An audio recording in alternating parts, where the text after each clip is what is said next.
After studying this module, you shall be able to understand the concept of career, understand the importance of career counseling, learn career counseling skills, understand the process of self-discovery and the tests that help in the process, and recognize the counseling needs at different life stages for different social groups. The process of using counseling in the process of choosing a career began with Frank Parsons in 1909 when he spoke of choosing a career rather than merely hunting for a job. Since then, a large amount of research has been generated in this area. We need to begin with understanding what a career is. A career has often been considered to be an occupation or profession requiring a special training and being usually followed through one's lifetime. Choosing a career is also considered to be more than merely deciding what one has to do to earn a living. Career is a word which is used in a global manner. It is not just a specific task or work, but is the overall work which one does in his or her own life. It emphasizes the individual's advancement or achievement in a particular vocation. It is like a motion, a movement, and a time which is extended throughout the life, and in this period of life, the individual is getting an assessment of oneself. This assessment will further help in the individual grow more effectively in the workplace. Now let us come to the importance of career in an individual's life. Mostly people work for financial gains, and for some people work is a means for attaining identity. It also gives them a sense of self-worth and helps them to develop a self-image. A person's career influences his or her whole life, physical as well as mental. The choice of career has a role to play in the individual's entire life. According to Mbimbo, there are interconnections between work roles and other life roles. So we can say that income, social identity, social standing, economic status, meaning of life, friends, education, even the clothes an individual wears are all influenced by the individual's career choice. Career development can help the individual achieve greater fulfillment in his life, as career is an integral part of life. Research has shown that people who actively manage their careers generally have a sense of meaningfulness in their lives, earn higher incomes, have high levels of life satisfaction due to effort for and success in personal goals. They are well informed. They are successful learners who have the ability to learn, unlearn and relearn. They have the ability to make job and education choices that help them succeed in their goals. They also experience less stress and therefore have less physical and emotional problems. They are able to cope with life changes such as moving between jobs, becoming a student, becoming unemployed or retiring. They are open to new possibilities and experiences. Studies have shown that young people leaving school without clear career paths are likely to face long-term disadvantage like having higher levels of unemployment, part-time and casual work, shorter work lives, lowered incomes, and the increased probability of finding themselves in jobs with poorer work conditions and fewer opportunities for advancement. They also frequently experience poorer physical and mental health, higher rates of crimes, and are less likely to be involved in activities related to being productive members of society. Now let us discuss what is the importance of career counseling. The process of selecting career is unique to each individual. A number of factors influence the choice of a career. Some of the important factors that have a role to play are personality factors, aptitude and interest of the individual, developmental stage of the person, his or her value system, and life roles. Age and gender also influence career choices. It is unfortunate that despite the recognition of the importance of career counseling, it does not enjoy the same status as counseling and psychotherapy. This form of counseling is often misunderstood and often unappreciated. This is unfortunate for both the counseling profession as well as for the persons who need it. Kreitz in 1981 states the important aspects of career counseling. Number 1. The need for career counseling is greater than the need for psychotherapy. As career counseling deals with the inner as well as the outer world of the individual, whereas all other counseling approaches only deal with inner reality. Second, career counseling can be therapeutic. Research has indicated a positive correlation between career and personal adjustment. Clients who learn to successfully deal with problems at workplace are able to extend the skills to social as well as other problem areas. According to Crumbolt's 1994, career and person counseling are inextricably intertwined and must be dealt with together if the client is to benefit from the counseling process. It cannot be denied that a person who loses a job and is unable to find something of his interest has a problem not only related to his career but is also having problems of anxiety, uncertainty, lowered self-esteem as well as stress related to psychological, social as well as financial issues. This person therefore has to be dealt with in a holistic manner. Third, career counseling is more difficult than psychotherapy.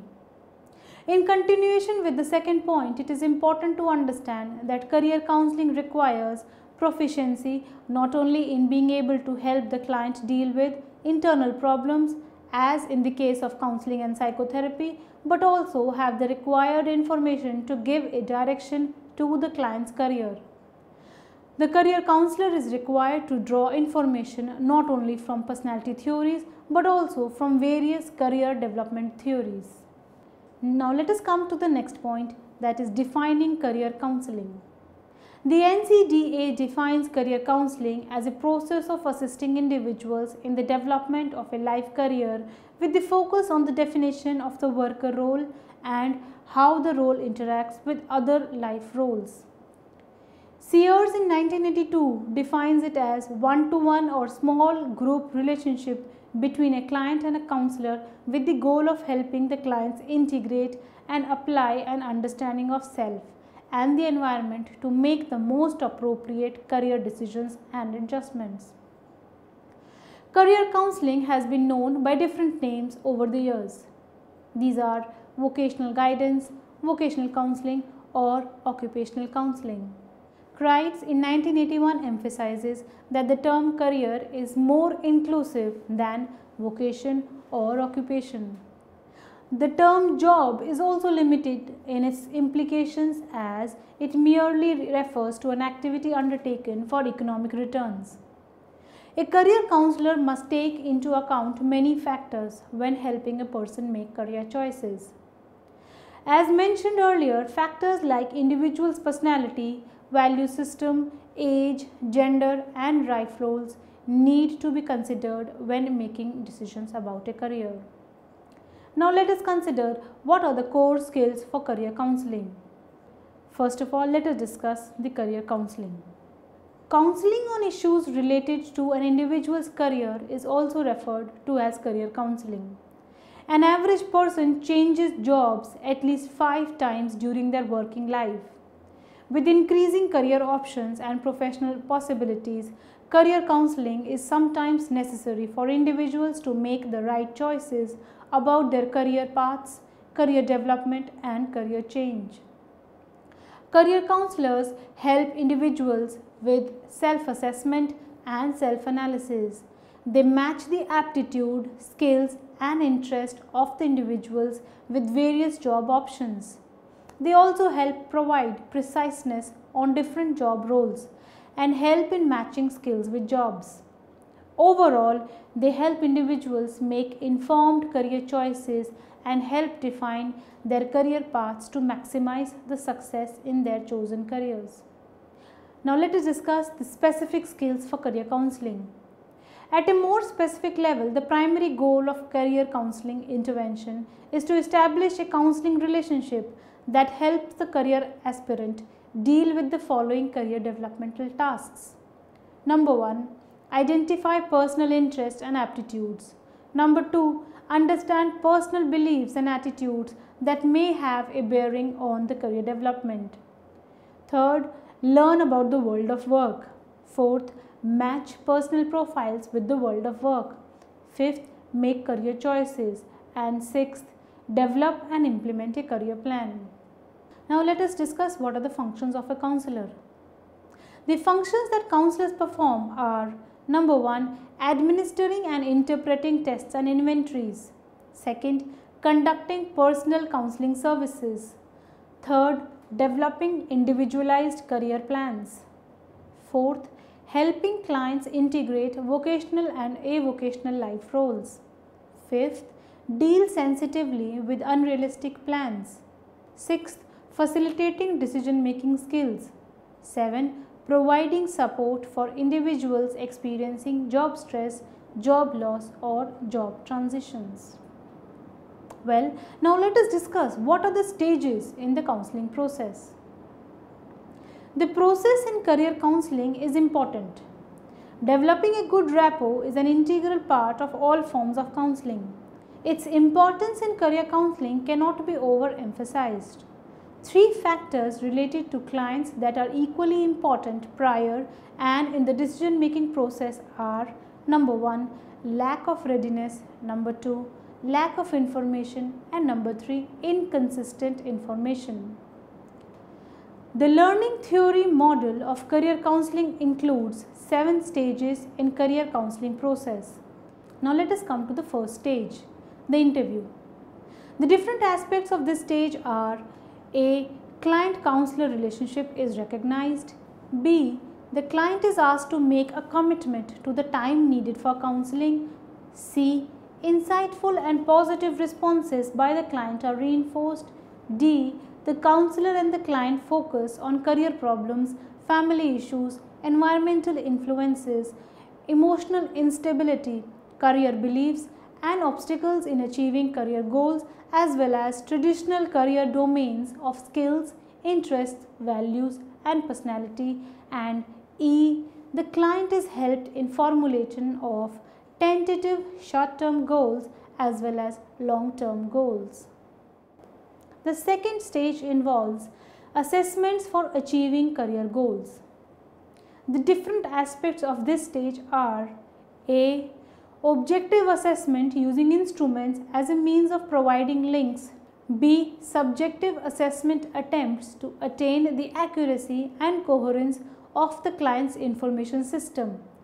C, identifying the client's core goals and faulty or unrealistic strategies to reach those goals. And D, evaluation of beliefs and behaviors that typically cause problems using inventories diagnosed for this purpose. Third stage involves generating activities. The different aspects of this stage are: A, activities are generated and clients are directed to the individualized projects such as completing another assessment instrument or reviewing audiovisual materials, computer programs, and or occupational literature. And B, some clients may also be directed to counseling programs that address personal problems or lack of cognitive clarity.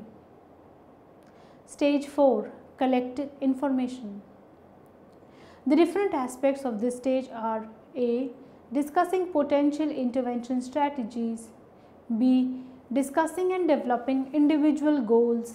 C, a format for previewing an occupation is presented. D, committing clients to information gathering by making a job site visit or using computerized materials. Stage 5, sharing information and estimate consequences. The different aspects of this stage are: A, evaluating the client's difficulty in processing information, looking at and evaluating the client's faulty strategies in decision-making process, helping clients to develop remedial interventions. D, directing clients to collect more information or recycle within the counseling model before moving to the next step. Stage 6, reevaluate, decide tentatively, or recycle. The different aspects of this stage are A. Discussing possibilities of clients' success in specific kinds of occupations. B. Providing the stimulus for firming up a decision for further exploration of a career or for changing direction or going back to the previous steps in making a decision. Stage 7. Job search strategies. The different aspects of this stage are A. Providing the client with intervention strategies which include using study materials, learning to do an interview or writing a resume, join a job club, role play, or participate in simulation exercises designed to teach the consequences of making life decisions. B.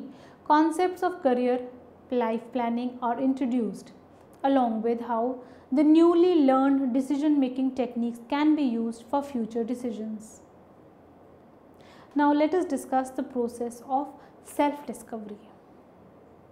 One important aspect of career counseling is the assessment of different aspects of the client that will help in making appropriate career choices. An awareness of the needs, aspirations, aptitude, personality type, and value systems of the client is helpful in ensuring selection of the right career as well as avoiding later frustration and attrition. Towards this end, counselors are usually involved in dealing with 4 distinct but sometimes overlapping categories of tests. These are aptitude, interest, personality, and achievement. Coming on to the first test, aptitude. An aptitude refers to a competency to do a certain kind of work at a certain kind of level. It can also be considered to be a talent. Aptitudes may be physical or mental. It cannot be said to be knowledge, understanding, learned or acquired abilities, or attitude. Aptitude is in contrast to achievement, which represents knowledge or ability that is gained after going through a training program. An aptitude test measures a person's ability to profit from training in an occupation or skill. For measuring aptitude, aptitude tests are usually divided into 2 categories. A. Multi-aptitude batteries, which test a number of skills by administering a battery of tests. And B. Component ability tests, which assess a single ability or skill such as music or mechanical ability. Some of the best known multi-aptitude batteries are Scholastic Aptitude Test or SAT and the Differential Aptitude Test or DAT by Bennett, Seashore and Westman. Coming on to the second category of test is interest tests. Interest describes the attitude characterized by a need to give selective attention to something that is significant to a person, such as an activity, goal, or research area. For measuring interest, interest inventories are designed specifically for this purpose. There are various types of interest inventories such as Self-Directed Search or SDS by John Holland, Coder Occupational Interest Survey or KOIS, and Career Beliefs Inventory or CBI by Crumbles. For non-college students, there are other interest inventories such as Clark's Minnesota Vocational Interest Inventory and Jonason's Career Assessment Inventory. Coming on to the third characteristic, that is personality. The term personality refers to an individual's characteristic pattern of thoughts, emotion and behavior together with the psychological mechanism, overt as well as covert, behind those patterns. Personality inventories are standardized procedures to assess personality. A personality test is a method for analyzing personality such as checklists, personality inventories and projective techniques. Such tests are divided into 2 main categories, objective and projective. One of the best known objective tests is Myers-Briggs Type Indicator MBTI. Projective tests include Rorschach Ink Blot Test by Herman Rorschach, the Thematic Apperception Test by TAT by Henry Murray. Fourth characteristic is achievement. Achievement is viewed basically as the competence a person has in an area of content. Achievement tests are there to measure an individual's degree of accomplishment or learning in a subject or task. Instruments are also available that measure achievements such as the Adult Basic Learning Examination and the Tests of General Education Development or GED. These four concepts are very important in career counseling, which results individuals to choose a particular career which suited his or her personality, interest, aptitude and achievement. Encouraging participants to engage in the process is one of the major challenges associated with career counseling. Clients often tend to reject interventions made by professional career counselors, preferring to rely on the advice of peers, senior family members or superiors within their own profession. In a study, Jackson et al. 2003 found 44% of doctors in training prefer to take career-related advice from senior members of their own profession. Moreover, it is recognized that the giving of career advice is widely spread through a range of formal and informal roles. In addition to career counselors, it is also common for teachers, managers, trainers, and human resources HR specialists to give advice support in making career choices. Similarly, it is also common for people to seek informal social support from friends and family members in making their career choices and to bypass career professionals altogether.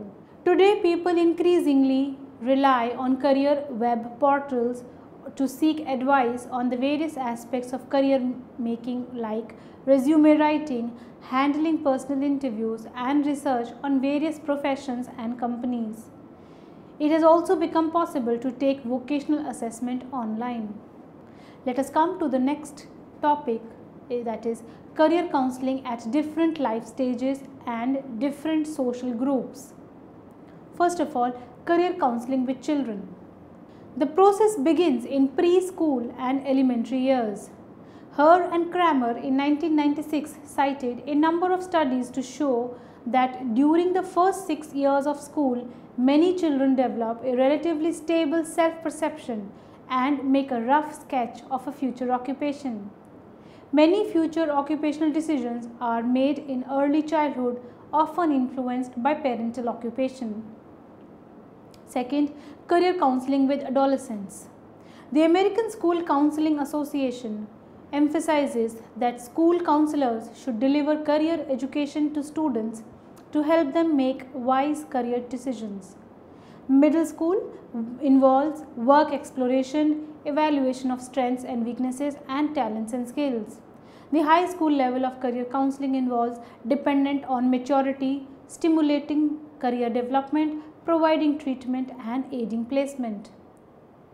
Third, career counseling with college students. It involves selection of a major field of study, psychological testing to assist in self-assessment and self-analysis, career fairs, internships and campus interviews, decision-making skills, meeting the needs of special populations. Next comes career counseling with adults. This involves career interest tends to be more stable after college. They, however, continue to seek career services. A cycle of stability and transition is continually expressed, and midlife career change is common. A special attention is given to the fifth category, which is career counseling with women. Women have faced many barriers like overcoming stereotypes, traditional roles, etc. There is an urgent need for career counseling interventions for young women to persuade them to consider the economic benefits of non-traditional career choices. Counselors must be aware of and be sensitive towards women's needs. Also, another thing that women face is the glass ceiling, that is, the unseen yet unbreakable barrier that keeps women from rising to the upper echelons of the corporate world, regardless of their qualifications or achievements. This is another workplace discrimination that women encounter. Also, counseling for combining career and family rather than an either-or choice for women. It is also important to combine career and life counseling for women. Also, other issues related to late entry and delayed entry should be assessed for women. Career counseling is conducted with a wide variety of individuals in a wide variety of situations. Besides the above mentioned populations, there are others who need career counseling as well. These are minority groups, persons with learning disabilities, and also those with special needs. Those who are released from prisons, mental hospitals, or rehabilitation centers have different career counseling needs, as do those who want to re-enter the market. A career counselor also needs to keep in touch with many job options, traditional as well as non-traditional. Developments around the world are impacting the fields of career as well. The information age continues to alter the number of job openings as well as the ways in which a wide variety of jobs is done. Career counseling includes a vast number of professional activities that primarily focus on supporting people in dealing with career-related challenges, both as a preventive measure as well as in difficult situations. Career counselors help persons with every area related to challenges in the field. They help their clients not only deal with problems like unemployment, but also dealing with conflicts with colleagues, subordinates, or superiors. How to be successful at their careers and climb the ladder of success also falls in the purview of career counselor. Career counselors work with people from different walks of life, like adolescents looking at career options, experienced professionals contemplating a change in career, mothers who want to return to work arena after taking time off raising their children, or elderly persons seeking re-employment for reasons including financial support and organizing life fruitfully. Career counseling is also offered in various settings, including both in groups and individually. Now let us summarize what all we have learnt in this chapter. Frank Parsons in 1909 was the first person to talk about choosing a career rather than merely hunting for a job. Since then, a large amount of research has been generated in this area. The term career is used in a global manner. It is not just a specific task but the overall work which one does in his or her whole life. The choice of a career has a role to play in the individual's entire lifestyle. Also, research shows that people who manage their careers actively achieve greater happiness and fulfillments. The process of selecting a career is unique for each person. Also, factors like personality, interest, value system, age and gender influence career choices. Career counselors possess specific skills to help individuals with the task of self-assessment and self-analysis with the help of different psychological tests so that they can make informed career choices. The learning theory gives 7 stages in the career counseling process. These include interview, assessment, generation of activities, collection of information, estimating consequences, re-evaluation, and job search. Career counseling differs at different life stages and for different social groups. Lastly, career counselors not only help in exploration and selection of appropriate careers but also help in dealing with in-house conflicts, midlife career changes, and re-employment of elderly and retired persons.